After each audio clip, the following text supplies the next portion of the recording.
Hello everyone, I've been a painting contractor for 25 years and the goal of this channel is to help make painting at home simple. For all of you do-it-yourselfers out there looking for professional results and wanting to save some money. So thanks for watching and please like and subscribe. We want to help as many people as we can. Thanks again. Okay, what I'd like to do today is I want to show you the very best way to clean a paintbrush. That looks like this. This is after a couple of days of painting, and you can see we have built up paint all around our paintbrush. We're using a Purdy paintbrush with blue bristles, and you can see how heavy all the paint is on here. We need to clean this, but you do not need to use soap and water to do it. What you need to do is we have our slop sink here. This is our sink. If you have one of these available to you, this is the very best way to clean a paintbrush. And what we have is a paintbrush and roller cover spinner. And you're going to want to get one of these. You can buy them at any of the box stores. I'll put a link below. And then I use these two scrapers. They're wire brushes. One has a hard metal scraper on it with the bristles, and the other one is just a really cheap bristle brush. And I'll show you how I do this. And we're going to do it, clean it wet and clean it dry. So go ahead and watch how I do this. Most important, we want to make sure we're using warm water. We don't want it to be cold water. We want it to be nice and warm, but not too hot. And when you come up here and you see what I'm doing, I want to kind of get the excess paint off the brush. We've already gotten most of it off. When we took it out of the paint, we kind of scraped it on the side of the can to get most of it off. And what we're left with is the rest of the paint. So what I'm going to do first is follow me on this. First I take my metal scraper and I scrape the excess, the real dried thick stuff, while it's nice and wet and warm, and I just lightly scrape all of that thick paint all the way around. I get it all scraped off of there. Okay? Then, after that, I'm going to go like this onto the side, the edge, and I take the bristle and I go one more time while it's nice and wet, all the way around the brush. Nice and light. You don't have to scrape the bristles hard. You don't have to scrape the paintbrush hard. You can let the wire brush do all the work for you. Okay, then when I have it like this, I'll go like this a couple times, but then I want to really get into the middle. I want to get into the middle, and I'll do this.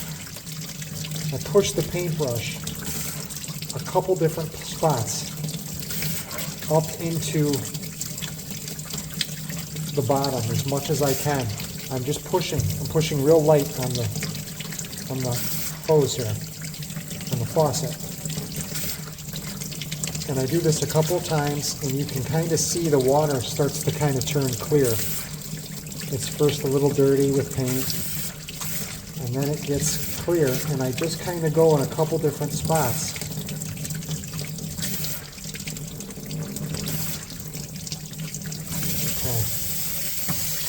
Then I turn the water off, and now I'm going to spin. I like to keep a rag by, so right before I spin, I kind of dry off my hands, and this is how this goes. You got to use a little bit of force, but you line it right up in there, and then you push it all the way in till it kind of goes all the way down to the bottom. Then I tuck it up against the corner of the tub, and I real slowly spin it to get the water off, slow first, and then after most of the water's off, then I really give it a good spin.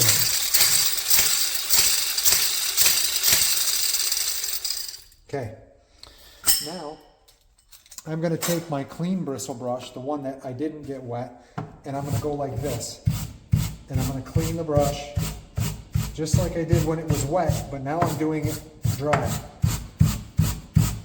Paintbrushes are very expensive, And if you want to use the best paintbrushes to get the best job, you want to take care of your paintbrushes.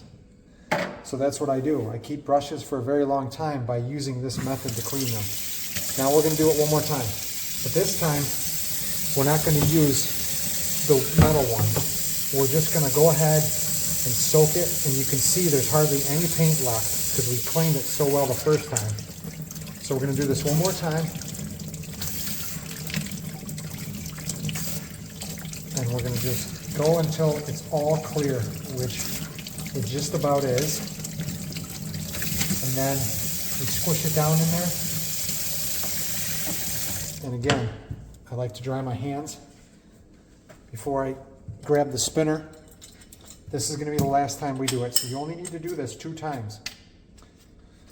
And then, same thing. Spin it real light and soft. And then pick up the speed. Okay. So what we have here now, one more time, we're going to just go one more time around, smooth out the brush, make all the bristles nice and straight. And then here's the trick. Do not put this back in the paint cover that it came in. We're going to let it sit here overnight and air dry. And in the morning, we're going to pick this video back up and we're going to put it back in its case. And then it's going to reshape itself and it's going to look and be all nice and tight all over again. Okay? So let's check back in tomorrow, and that's how we clean a brush, any brush. Okay, we're picking right back up here the very next day. I cleaned the brush and I just simply set it here to air dry overnight. And that's important because we want the bristles to be really dry before we go and put it right back in the paint case that we bought it from. So then I'm just going to go ahead and put that right back in here. And we're going to take a look at this tomorrow so I can show you how the bristles tighten back up and come together, and it's kind of like a nice brand new brush again, which is nice because these are expensive, and if we do and clean the brush right and take the time, this will last a very long time.